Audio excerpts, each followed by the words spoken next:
lower this a bit. Or no, I guess you guys can hear me. Good morning. Hi, I'm so happy to be here. I hope everyone's coffee is kicked in. Puerto Rican coffee is awesome.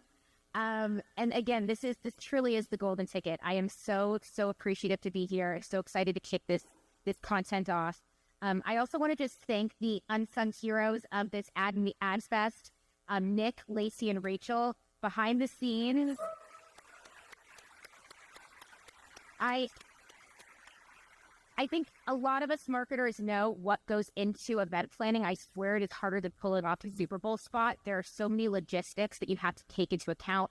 You have to respond in real time when something doesn't arrive, when a sign isn't printed correctly and it has a typo. I haven't seen that anywhere, by the way, but I've had some of those experiences myself, so I can really relate.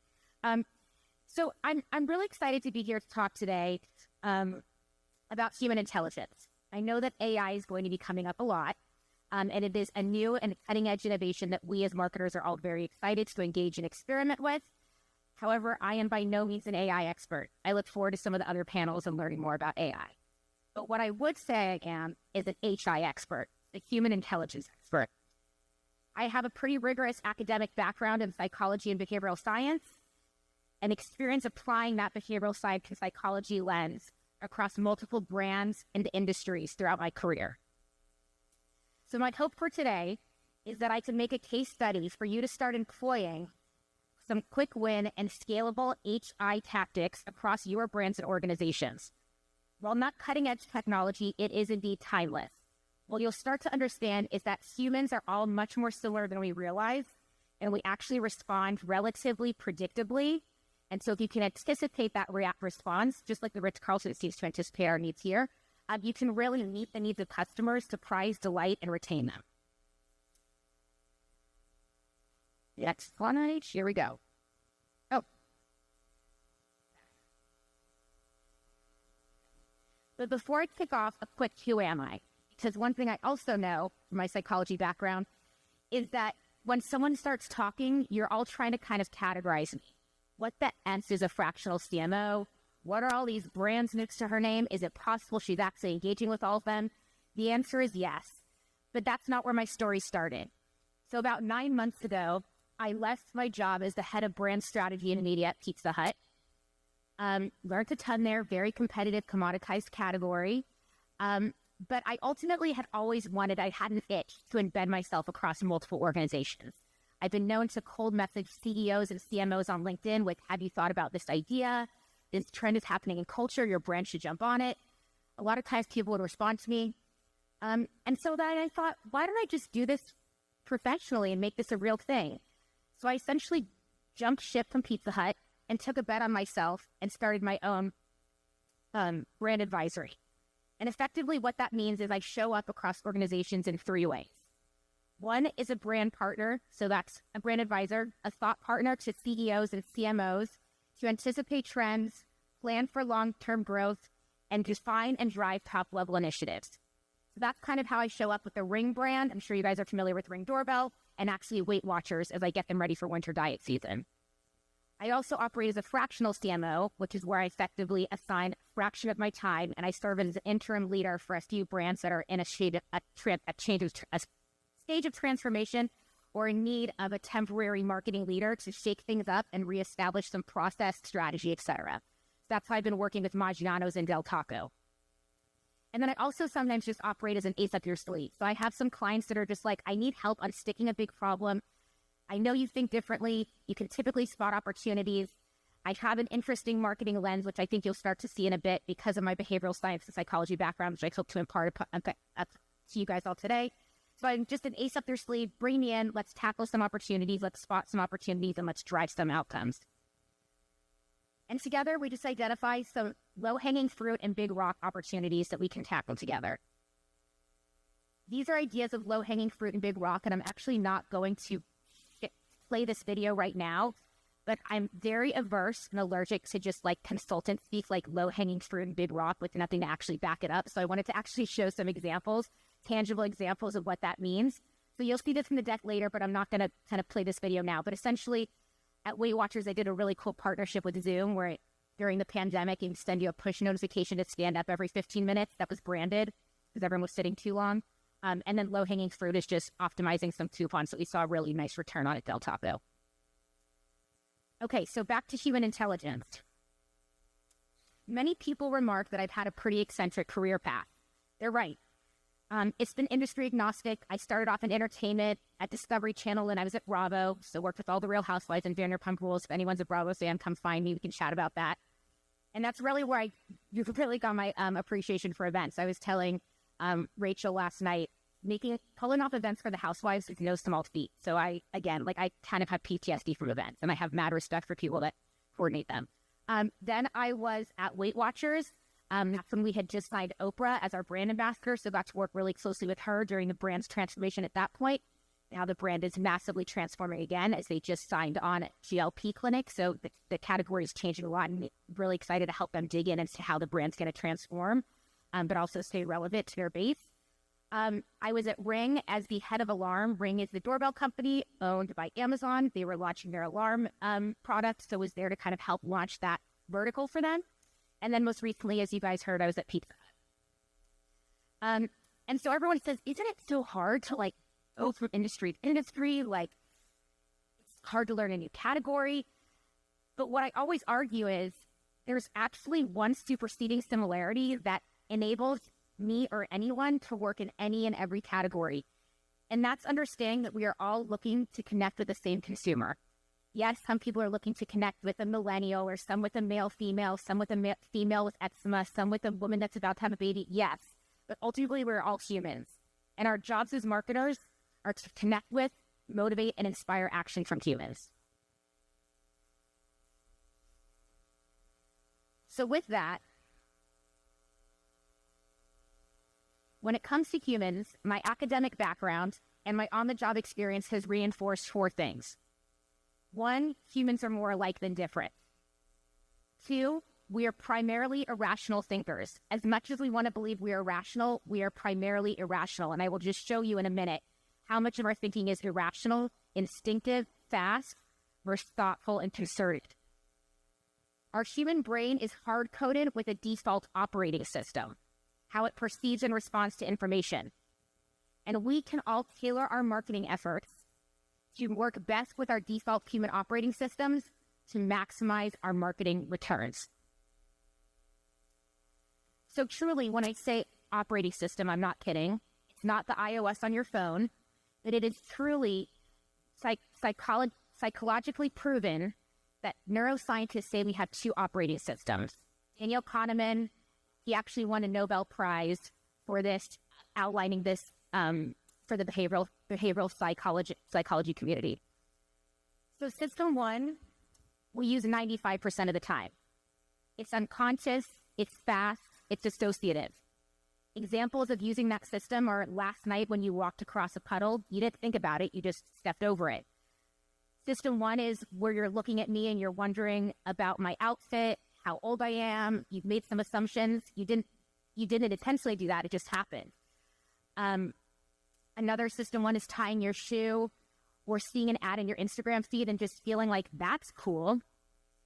System 2 is rational thinking, 5% of the time. Scary, sad, but it's the truth. We use this rational thinking 5% of the time, and the reason that we use it only 5% of the time is it takes time. It takes effort, it's slow, it's more logical.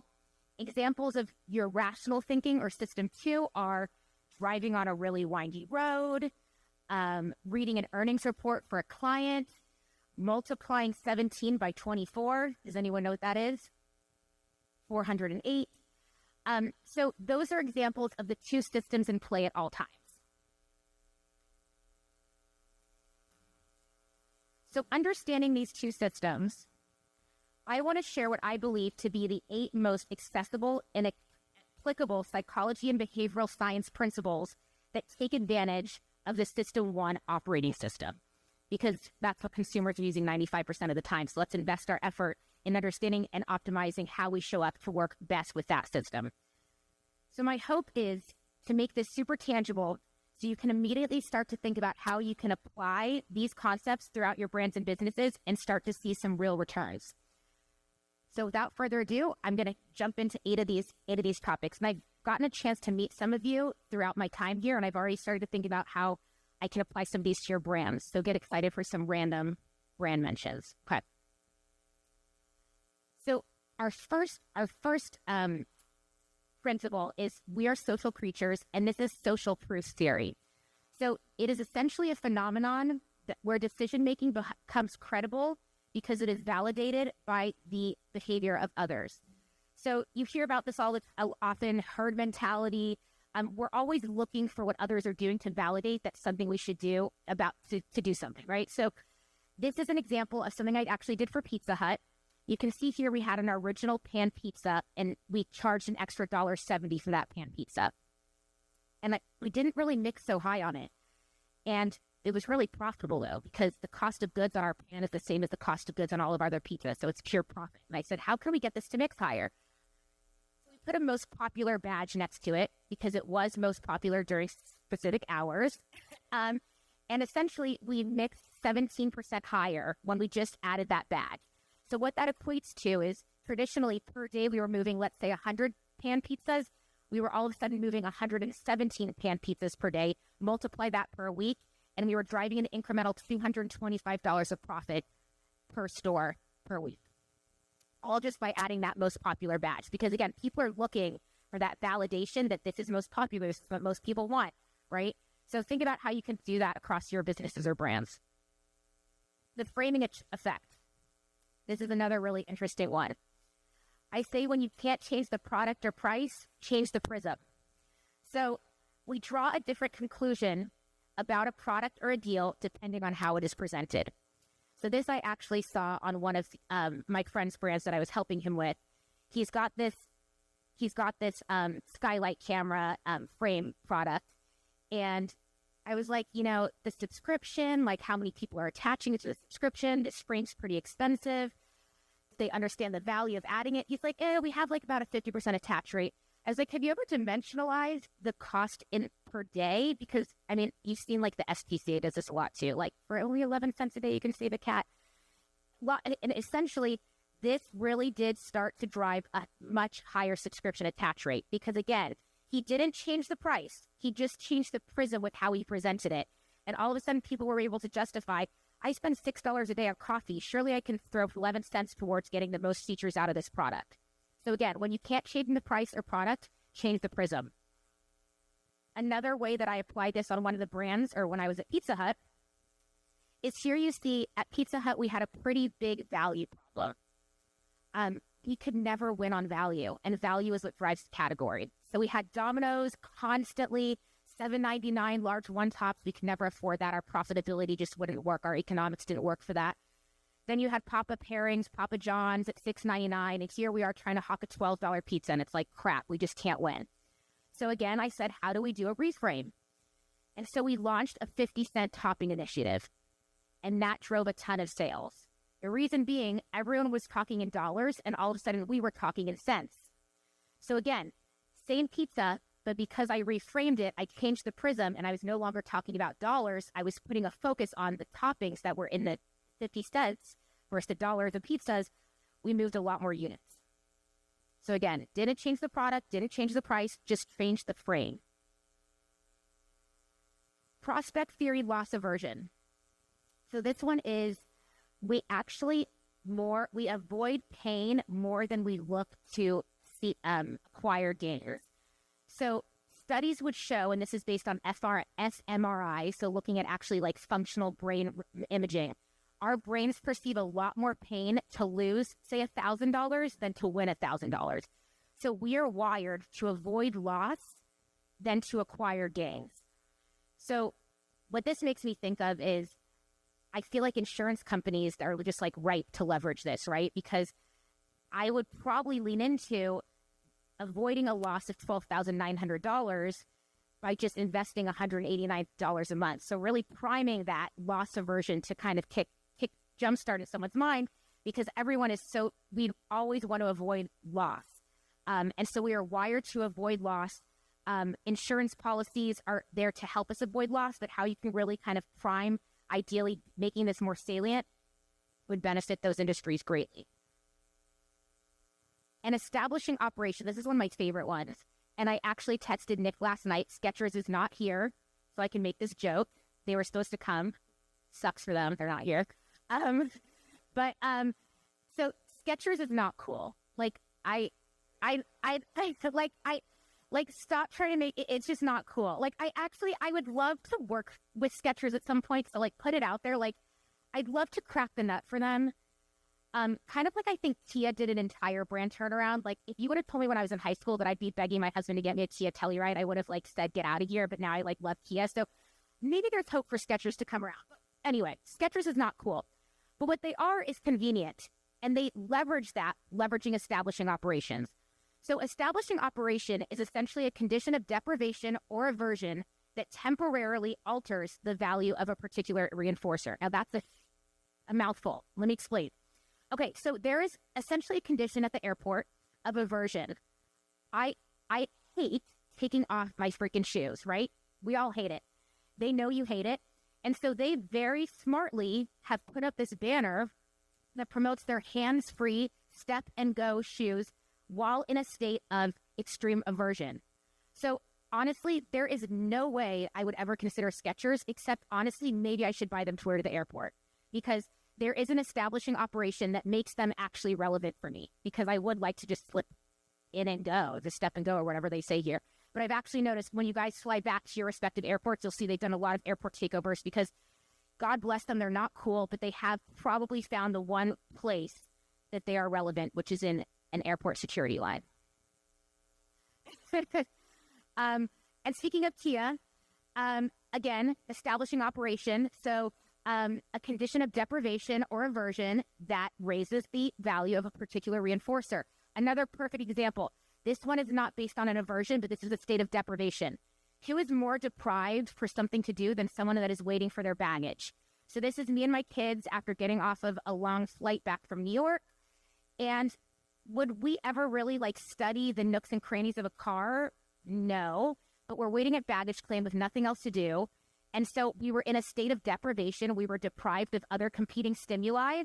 And so the car being there was actually a perfect opportunity for us to check it out, engage with it. So again, paying attention to these opportunities of deprivation or aversion and where your brand can show up. I was actually thinking about when you're traveling, you're typically deprived of sleep sometimes, like especially business travel. Here, I slept really well last night, but I feel like when I travel for clients, I don't sleep well. I'm deprived of sleep. But I was thinking, like, Ollie Vitamins should totally put like a little vitamin sample with a hotel partner and put a little vitamin sample on people's pillowcases. Because again, thinking about that as an establishing operation, someone who's deprived of sleep would probably be a really nice opportunity. Okay, never let go. I love this one. Sunk cost fallacy. So this is a phenomenon whereby a person is reluctant to abandon a strategy or a course of action because they have invested in it, even when it is clear that the abandonment would be beneficial. So this happens in real life outside of our marketing world, like when your friend is married to like a really shitty guy and they just feel like abandoning it is not going to be the right move, but it's like it'd actually be more beneficial, like it would, right? But it's sunk costs. We already have kids and or Valentine's Day is coming up, like sunk costs, like at this point, just like get out because it's actually more beneficial to get out, but we can't always see that. So how does that relate to marketing? I love this one because a lot of brands will do this, and Taco Bell did this with their taco pass. So you pay $10 for an unlimited taco pass, and what that means is you can get a taco a day for $5. So people have spent the $10, and now they're like, I want to make sure I maximize this investment. It's sunk cost. So they're going to buy a taco every day, and Taco Bell is just like printing money off of these people. When in reality, the average times that someone visits a Mexican QSR is 1.3 times a month. So if they have gotten someone with this taco pass to even go 5 times, they've almost 2.5 times their frequency for their business or their category. But again, and it's sunk cost because I might be sick of tacos. By 15 days in, I'm going to puke if I look at another ground beef burrito or taco. But the sunk cost is I spent $10 on this. I want to get the most out of it. Even if abandoning it would be better for my waistline and my wallet. And then tokenomics. So I love thinking about this again from just like a loyalty program perspective. There's a lot of just interesting data on what drives reinforcements, incentives, and keeps people engaged with your brand, your product, your services. So token economics is a system of exchange in which individuals earn tokens or exchanges for social or tangible reinforcers. So essentially what that is, again, this is all like very academic speak, so we all sound really smart if you ever mention this in a meeting, but what it ultimately means is just how we construct our incentive or loyalty programs to maximize engagement and retention and values from our customers and consumers. So the first is you always want to start with a low exchange ratio. Let someone come in contact with a reinforcer. So what Domino's literally, when I was at Pizza Hut and we were going to be doing this and they beat us to it, but they literally probably spoke to someone that gave them this hunch, is that you don't want people to have to work too hard to like be able to get for that first contact with the reinforcement. Like let them taste the ice cream, fall in love with it, and then crave more, right? So like I'm not trying to make you have to buy 100 pizzas for me before I give you an incentive. So they actually, you can see here, now earn more free Domino's every 2 orders. They wanted to just get people in, get them into the loyalty flywheel. So before it used to take you about 5 orders before you could redeem free pizza, they wanted to change it to 2 because again, they knew when people start to get in contact with that reinforcer, it feels really good. And then it creates that brand flywheel. Same with Starbucks, right? So they start out with rewards you can get with stars. I'm now, I think, at like 1,000 stars. I don't know why I afford them. I really got to start cashing in on them. But they have, as you can see, for as little as 25 stars, you can already start to redeem some value and kick off that brand flywheel so that customers are engaging with you and feeling like you're building that reciprocity. Like they got something from you, they want to come back, and it creates that relationship.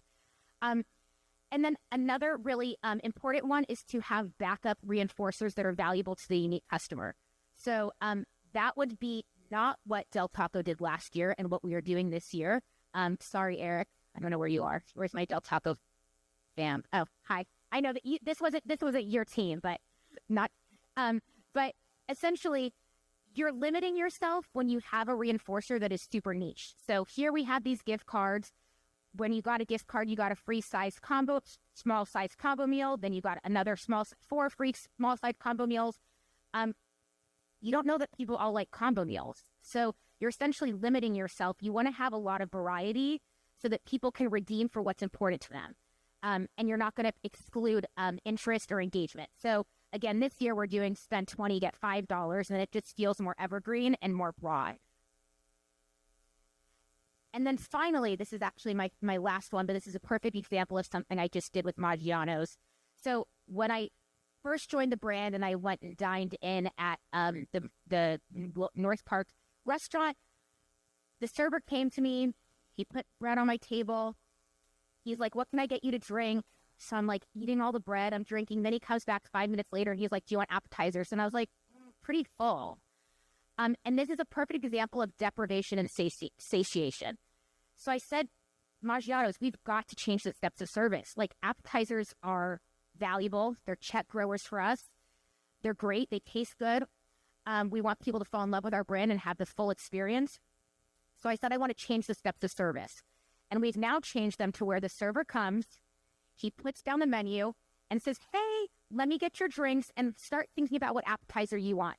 So he's primed you. Then he comes back and says, have you decided on your appetizer? Then he puts the bread down. Because you're in a state of deprivation while you're thinking of the appetizer, so you're actually hungry, versus, again, coming after you've filled up on bread, and then I'm like, I'm full, I'll save $15 on the appetizer, we're good, no appetizer, please.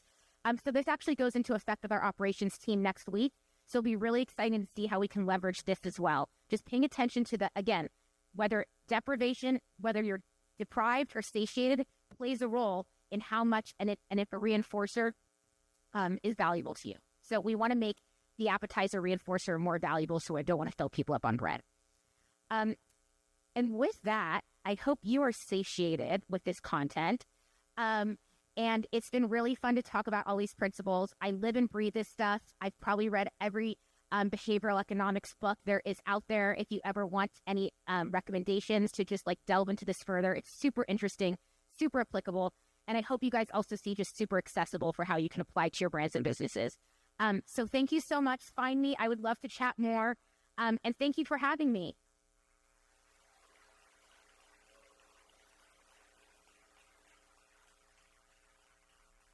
and I will call Jeff back on stage to actually talk about AI now, and its impact and future of search.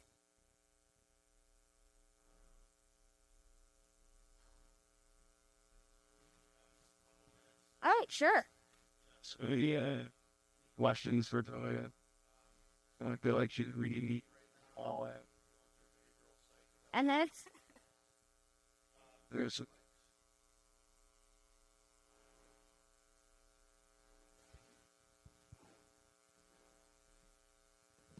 Hello, Talia. My name is Yuji Nagaki, and I had a question specifically around your Weight Watchers venture there.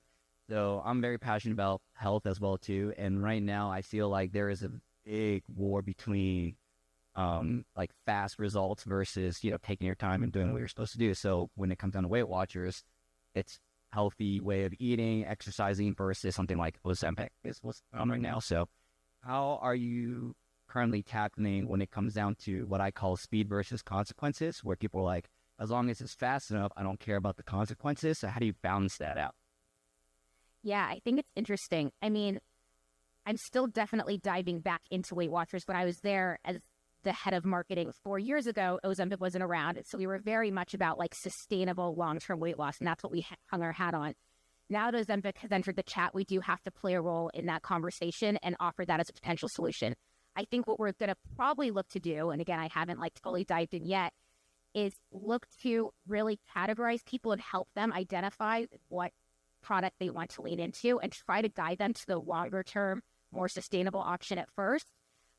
There is some science, though, that does show that certain people who have tried multiple weight loss programs and have not seen results might be a little bit predisposed to like needing an additional support, like pharmaceutical intervention. So I think it's going to probably be a matter of like how we identify those people. So some of the initial conversations I've had are we going to have a survey? How are we going to help people, identify where they should land and what support looks like for them? But yeah, I think it's definitely, it's like such a new category for all of us, or, a new frontier for the weight loss category. So I'm going to be learning along with them for sure. more question? Not me ready. More? You too. Be quick.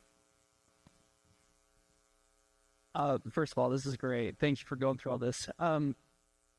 Sometimes it seems like a company's unique value proposition relies on math, it seems like, and I try to have consumers do as little math as possible. So what has been your approach in kind of crossing that line? And like even the rewards point thing, it requires them to be like, how many points do I have kind of thing. So what's been your approach in trying to go from the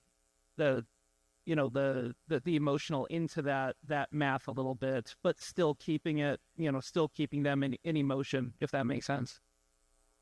So you're saying, how do I make, essentially just like thinking about being frictionless. Yeah. Sounds like, that's something I think about all the time. I think, whether it's like free, when we send out communications, like free appetizer on Wednesday, like don't just send free appetizers, start to show them 4 examples of what appetizers look like. Ask your server to try this one. But I'm trying to think of how, so you're saying the emotion. I'm not sure how to answer the question on leveraging emotion versus math. But I think in general, from where I sit, I do think that we have, and this, I think you're talking more about consumers, but I think more about us as an industry, we have almost like over-rotated on the data and math side of things, that we don't apply this human overlay sometimes. And it's like, we're going down this rabbit hole of data. And it's like, if you just applied some like common sense human logic, which like we are all still very valuable for, we might have ended up in a different direction. And so I think a lot of this stuff, like I hope a lot of the stuff you saw is actually pretty intuitive. Now you just have the language to like reference it and systemize and scale it. But a lot of this is like pretty intuitive. And so I think just like my thought is, I always tell teams, like, put yourself in the customer seat. Don't use language that's all like garbly and like assuming that they know all this stuff. Like assume the customer knows nothing. They're not in our boardrooms with us. They have none of this background. And just keep things really simple and straightforward. But hope that helps. Thank you. Could everybody give me a hand for Talia? Thank you.